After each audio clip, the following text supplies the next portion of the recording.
You're listening to Civic Media. You can tune into any of our live shows on any radio station across the state with the Civic Media app. Find us in your phone's app store and listen anytime, anywhere. This is your WGBW Daily News Roundup for the Talk of Green Bay, 97.9 FM and 1590 AM. For 97.9 WGBW News, I'm Lisa Hale. Wisconsin's two U.S. senators are split down party lines in their reactions to President Donald Trump's bombing of Iranian nuclear facilities Saturday. Democratic Senator Tammy Baldwin said the administration's actions without congressional approval ignores the Constitution and puts service members at risk and puts us, quote, on the verge of an all-out war. Republican Senator Ron Johnson told Sunday Morning Features on Fox News he supports the president's decision not to let Iran become a nuclear power. Meanwhile, Republican 8th District Congressman Tony Weed posted on X that now's the time to end endless wars and called for, quote, peace through strength. The weekend was a record breaker with temperatures soaring over 90 degrees in Wisconsin and heat indices reaching 105. Green Bay broke its record from 1910 with its 94-degree high on Sunday. Expect more of the same today with a high of about 93 or above, with a cold front moving through this evening, bringing with it rain and storms and cooler temperatures through the mid-portion of the week. With record highs in the 90s, several sections of pavement throughout the Fox Valley and the greater Green Bay area buckled and failed this weekend. Winnebago County was called out a couple of times to fix damaged pavement on I-41 and US 441. A portion of Holmgren Way in Ashwaubenon was closed Sunday, and the Wisconsin Department of Transportation closed a part of Highway 49 in Dodge County. Highs in the 90s are expected again today. The Wisconsin State Assembly voted unanimously to increase penalties for people found guilty of sextortion last week. Named Braden's Law, in memory of a Wisconsin teen who took his own life as a result of a sextortion scheme, the law would allow sextortion perpetrators to be charged with felony murder if their victim commits suicide. The charges that would most accurately apply to the crime currently include a maximum sentencing of only 3.5 years. The legislation is now with the state Senate and appears likely to advance to Governor Tony Evers. There will be a delay for Dugan. Stuart J. Waddles has the latest on the judge facing charges. Milwaukee County Judge Hannah Dugan's federal trial over allegations she helped an immigrant avoid arrest by federal agents has been delayed. Court records show a July 21st date is no longer on the schedule. The delay is due to the judge wanting to consider Dugan's motion to dismiss the charges. Her attorneys argue her actions were protected by judicial immunity. An in-person scheduling conference is scheduled for July 9th. It's June Dairy Month, and Governor Tony Evers and the Wisconsin Department of Agriculture, Trade, and Consumer Protection are highlighting the economic impact of the dairy industry. According to the DATCP data, the dairy industry contributes over $50 billion of economic impact in the state and supports over 120,000 jobs. Wisconsin has more dairy farms than any other state in the country, and about 80% of the milk produced here is exported. About 20% of Wisconsin's milk products are exported internationally. We're entering the glory days of summer, but as temperatures rise, the Wisconsin State Patrol is urging drivers to stay cool behind the wheel. Melissa Kay reports. The State Patrol's law of the month for June is to avoid reckless driving. This includes one or more of the following behaviors: speed, improper lane changes, distracted driving, and erratic or aggressive behaviors.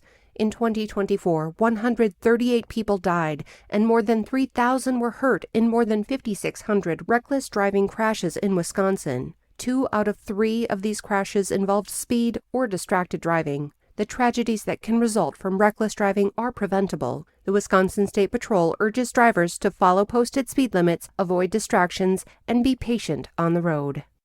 A new Wisconsin group is starting to take action in an effort to save our pollinators. Terry Barr explains. Lawmakers are considering a pollinator protection package of bills, which could lead to the regulation of insecticides across the state. Clean Wisconsin's Amy Barrio says it's the opportunity to make a difference right now. Huge decline in pollinator populations, in some areas a 90% decline. And that is concerning when you think about 1 out of every 3 bites of food we take because of pollinators. They made it happen. Our cranberries, our apples, our fruits and vegetables, all kinds of things, our nuts. They are part of an important ecosystem, and they are telling us there's something wrong. Similar bills did not pass in 2021, but Barrio says this time there's a new group made up of environmental and agriculture organizations educating about the importance of pollinators, along with supporting the policies to protect their health and sustainability. State Senator Jeff Smith is one of the lawmakers supporting the pollinator bills. The Democrat serves the 31st Senate District, which includes Eau Claire.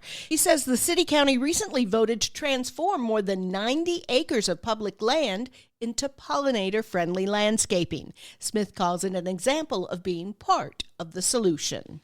I'm Lisa Hale, 97.9 WGBW News. For news anytime, log on to WGBW.FM.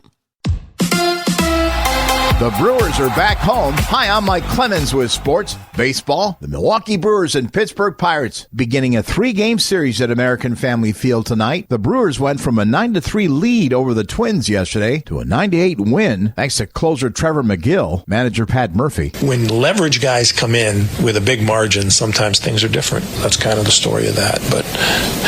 But they held it together, and McGill was terrific. McGill was terrific. NBA, Kevin Durant traded to the Houston Rockets in a blockbuster deal with the Phoenix Suns. The Oklahoma City Thunder, 103-91 to win their first NBA title. The Pacers, Tyrese Halliburton, suffering a torn Achilles in the first quarter. Racing, Alex Palou, winning the XPEL Grand Prix at Road America on a very hot day at Elkhart Lake. It was a crazy race. It was a crazy race for us. At moments, I thought we were losing a ton of positions, and we were making. It was a tough race for everybody. That's Indy driver Alex Palou with Sports on Mike Clemens.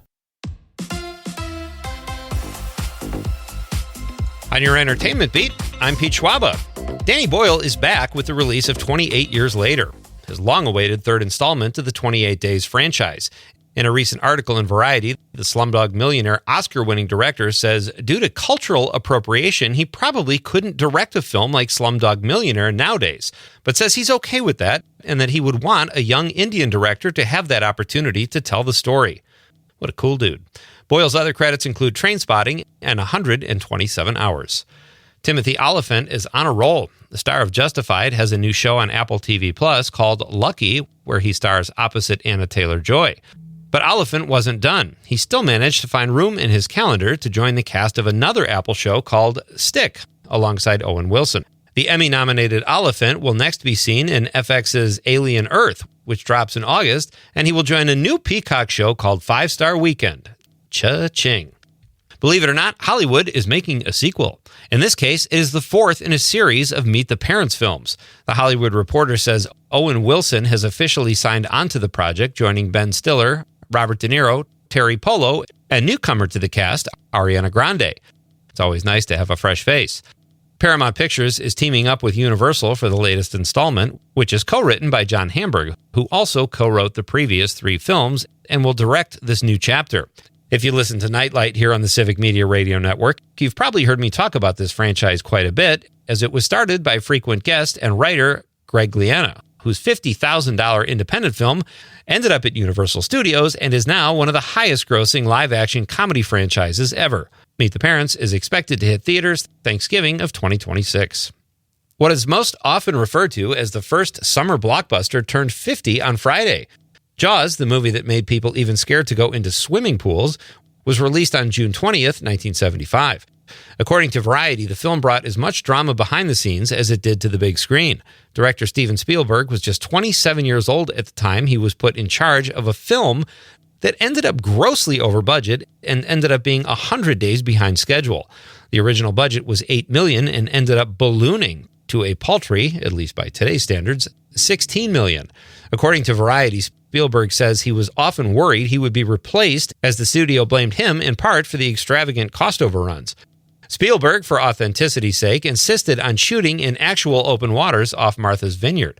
To this day, Spielberg calls the project an impossible effort. There are those that say Jaws changed the movie business, and some think it's for the worse. Fun fact, the Jaws shark was designed by current Marinette resident Rusty Wolf. For more showbiz fun, tune into Nightlight with me, Pete Schwabo, weeknights from 6 to 8 p.m. on the Civic Media Radio Network.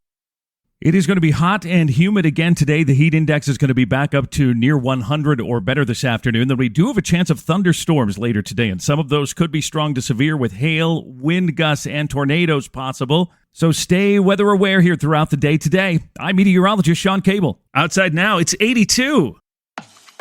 That's your WGBW Daily News Roundup from Civic Media. Subscribe to this podcast on Spotify, Apple, or wherever you find your podcasts. Find more news at WGBW.FM. The national news cycle never stops, but it can be hard to find news about your local community. Civic Media is dedicated to providing quality local and state news coverage across Wisconsin. With the Civic Media app, you can get notifications about local stories that matter to you and your community. Find the free Civic Media app in your phone's app store and choose notifications from the menu to tell us what kind of news you want to hear about.